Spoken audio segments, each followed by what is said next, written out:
ستاسو په نظر په دې ټوله دنیا کې د ټولو نه طاقتور څیز څه دی؟ د انسان د بدن طاقت، پیسه، د وخت جدید ترینه ماشینري یا نوکران او یا خادمان. چې کله د انسان بدن ستړی شي نو هغه د آرام یا د چا د مرستې محتاج وي. آیا تاسو کله داسې فکر کړی دی چې یوازې یو څو مقدس الفاظ تاسو ته د یوې مادي طاقت یا نوکر نوم زیاته داسې جسماني او روحاني طاقت درکولی شي چې ساینسدانان هم ورته حیران وي؟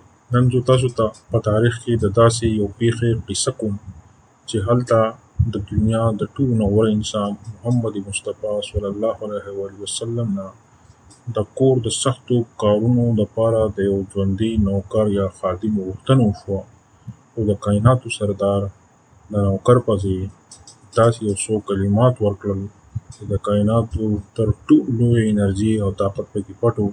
او دا قصه شو ده. راځئ چې ویډیو په ګډه وګورو.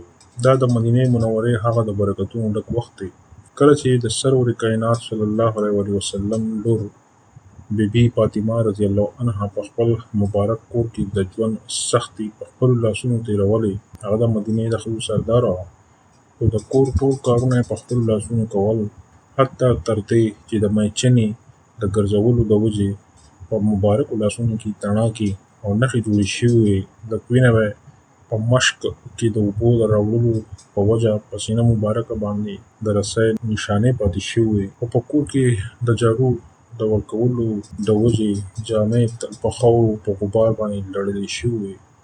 کله چې د اسلام د غازیانو لخوا په شمېر بندیان او غلامان راوړل شول، نو حضرت علي رضی الله عنه بی بی فاطمې ته وویل خپل پلار محترم ته لاړ شه صلی الله علیه وسلم ته، او د کور د کارونو د اسانتیا دپاره ته یو خادم وغواړه. بی بی فاطمه لاړه، خو د خپل پلار په وړاندې د حیا او د شرم د وجې خپله پوښتنه ژبې ته رانه وړه او بېرته راله.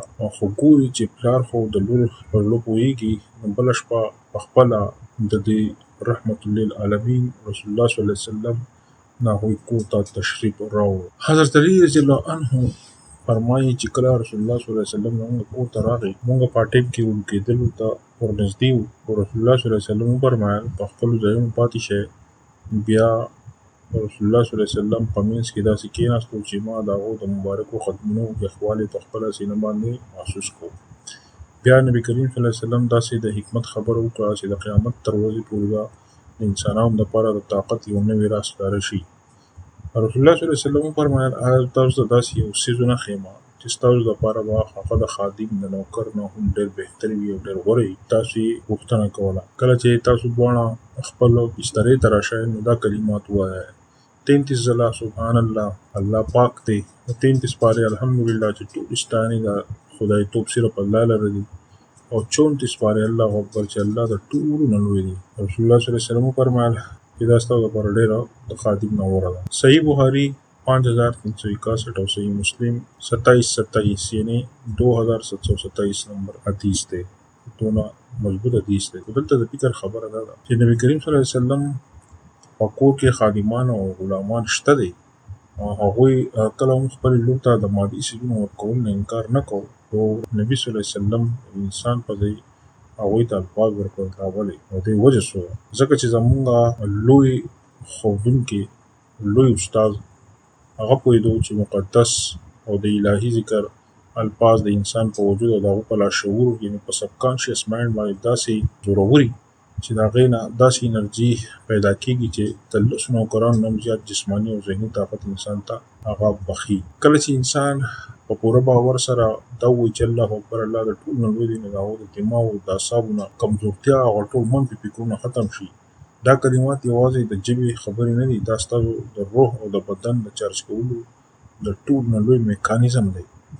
دا هغه مقدس کلمات دي چې په انسان کې د زغم، حوصلې او د داسې عجیبه جسماني قوت او روح وکړي چې د کار کولو په وخت د ستړیوالي احساس ورته نه کېږي. ګرانو لیدونکو، نن موږ او تاسو د وړو وړو کارونو نه وروسته وایو چې ساه مې وختو، ستړی شومه، یا دوايانو د انرژۍ ډرنکس چې دی نو هغې پسې منډې وو. د دې حل په مادي مسایلو کې نه دی، بلکې په دې نبوي نسخه کې دی. نن نه د خوب په وخت د تسبیح فاطمه عادت جوړ کړئ، او بیا په خپل ژوند او بدن کې د هغې د معجزاتي بدلون په خپله باندې بیا چینج هغه چې دی نو هغه چیک کوئ.